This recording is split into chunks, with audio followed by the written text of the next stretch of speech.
Alala niyo ba kung saan lugar to? Yung kahapon, pinuntahan natin, Ford Fiesta. Siyempre, nagpa-quote muna sa iba si Sir. Hindi tayo kasundo kahapon. Pero yun, tumawag naman sila agad kinabukasan. Tayo pinaka-best na kumukuha ng Ford sa market. So, sabi ko kahapon, di ba? Babalik din sila. Within 2 days. So, 1 day lang pala. So, ayan. Sa atin na binigay yung Fiesta nila. So, tayo ang perfect sa engine ito. So, kaya to natin binivideo kasi transparent kami doon. Marami kayong mabibili na unit sa marketplace. Parang ganito lang ang explanation doon eh. Yung mabibili nyo doon, lagay natin kunwari, ang health percentage ng mga nandun eh 30-40%, di ba? So, kapag nakakuha nyo yun, mga 30-40% na lang ang, ang health nun, nung kotse na ganun.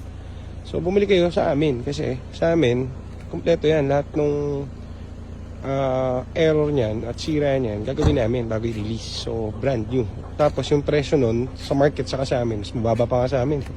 So, ganyan. Sa amin kayo bumili. Pag 40 kasi natin, Ford. So, ito kaya natin binivideo para alam nyo, alam ng buyer kung ano yung mga ginagawa natin sa kanya. Okay, so transparent tayo dito. So, ito, meron tong issue na pina-overhaul nila yung top overhaul. Kaso, sinabi naman namin, in-advise namin sila na sablay yung gumawa. So, papalitan natin yung mali dun sa loob. May tumutunog kasi. Pero, yun yung nagkakos kaya ito nag-overheat. So, papalitan natin yun. Bila natin ang bagong set ng piston yan. And yun ang rear. Sabi nila, di ba, ang mahal daw, matic. Hindi.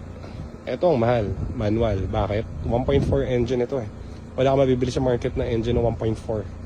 Puro 1.5 o 1.6 ang nasa market, mga nagbebenta. Kahit saan nyo ikot yun, mahihirapan kayo makahanap ng 1.4 na piston sa mga piston ring. Maniwala kayo sa akin.